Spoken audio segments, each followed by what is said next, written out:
100 years later, the life of the Negro is still sadly crippled by the manacles of segregation and the chains of discrimination. 100 years later, the Negro lives on a lonely island of poverty in the midst of a vast ocean of material prosperity. 100 years later,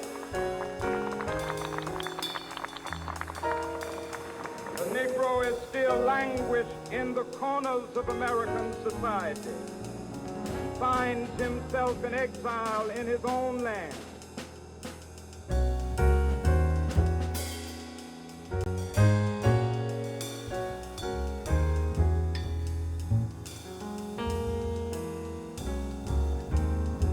To remind America of the fierce urgency of now.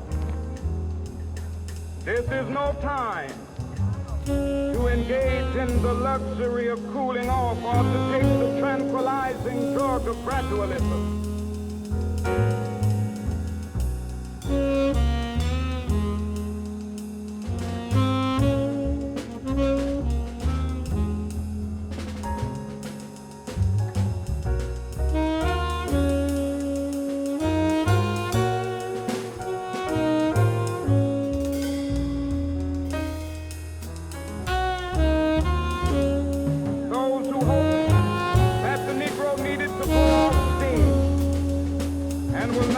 Content will have a rude awakening if the nation returns to business as usual. There are those who are asking the devotees of civil rights, when will you be satisfied? We can never be satisfied as long as the Negro is the victim of the unspeakable horrors of police brutality. Now is the time to make real the promises of democracy.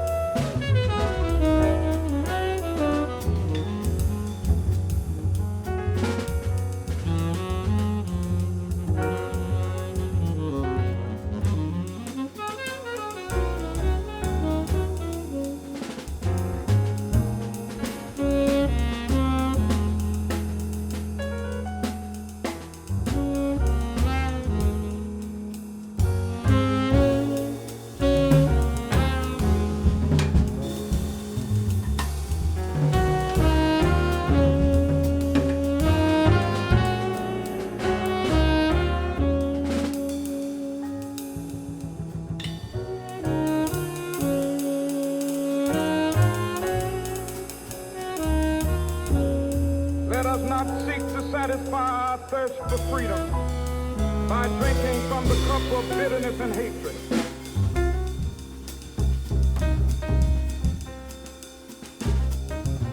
We cannot be satisfied as long as a Negro in Mississippi cannot vote and a Negro in New York believes he has nothing for which to vote.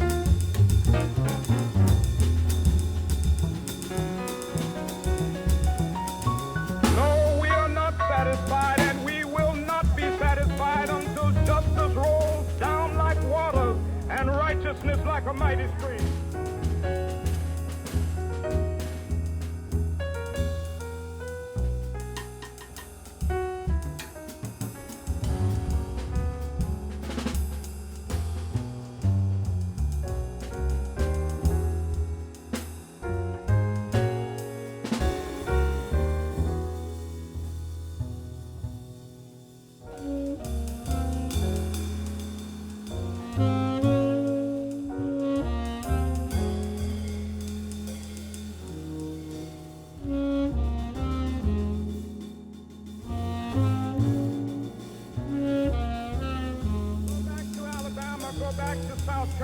Go back to Georgia, go back to Louisiana, go back to the slums and ghettos of our northern cities, knowing that somehow this situation can and will be changed.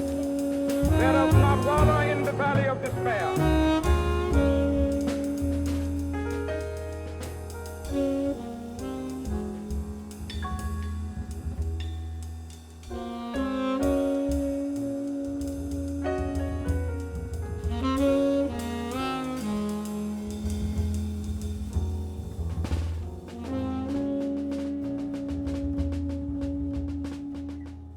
We must rise to the majestic heights of meeting physical force with soul force.